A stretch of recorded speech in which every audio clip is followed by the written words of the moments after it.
wrong side of the road with such confidence.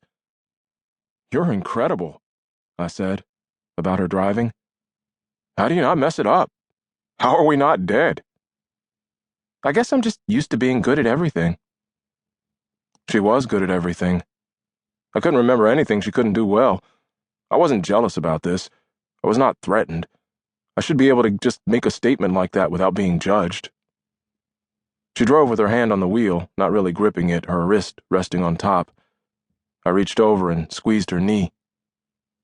"This is so weird," she said, then laughed by throwing her head all the way forward. It was the first time I'd seen her do that. "I know," I said. "But good, right?" "Yeah, good. It's good." She laughed again the same way.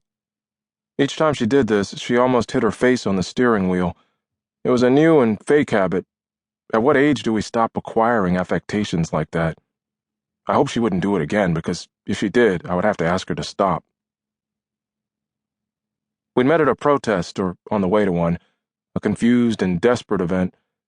It was supposed to be an anti-IMF World Bank march, but had been fashioned into an action against the potential bombing of Afghanistan. This was in September.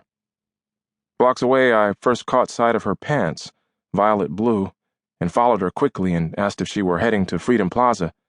She said yes. She was friendly enough, accepting my companionship for the walk there. She said she was curious only, didn't want to get too close to the demonstration, being an employee of the Treasury and all. I laughed. Was she serious? She was. What was her area of work? She worked as a liaison between Treasury and the IMF. I laughed again. I'd never met anyone from Treasury.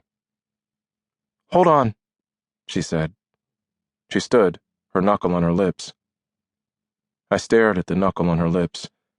Something happened then that should not have been possible. A tiny bird alighted on her shoulder. Erin was unsurprised. "Well, zippity-doo-dah," she said to the bird. "Isn't that strange?"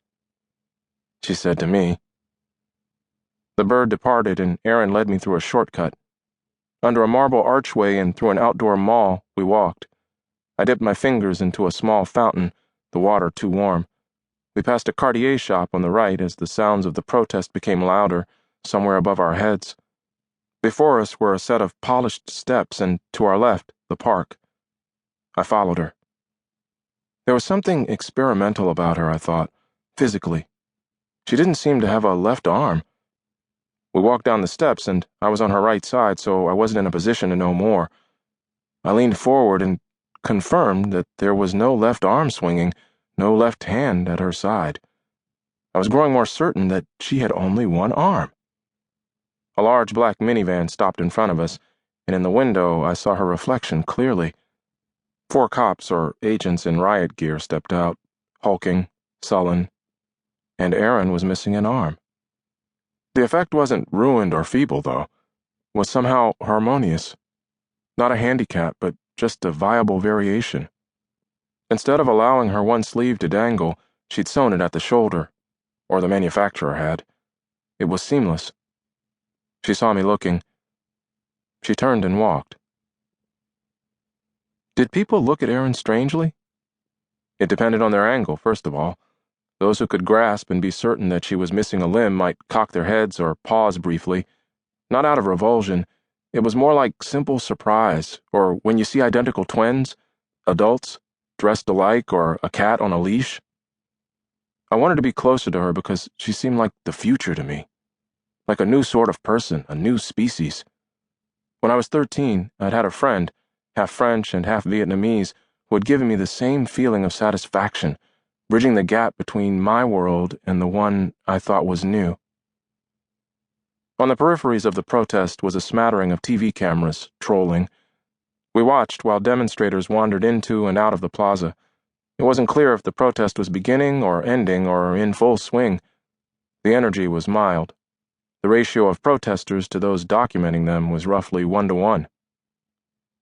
"You don't seem very happy," she said to me. This made me happy. I smiled. I felt like a bird that had landed on her shoulder. She was unspoiled land on which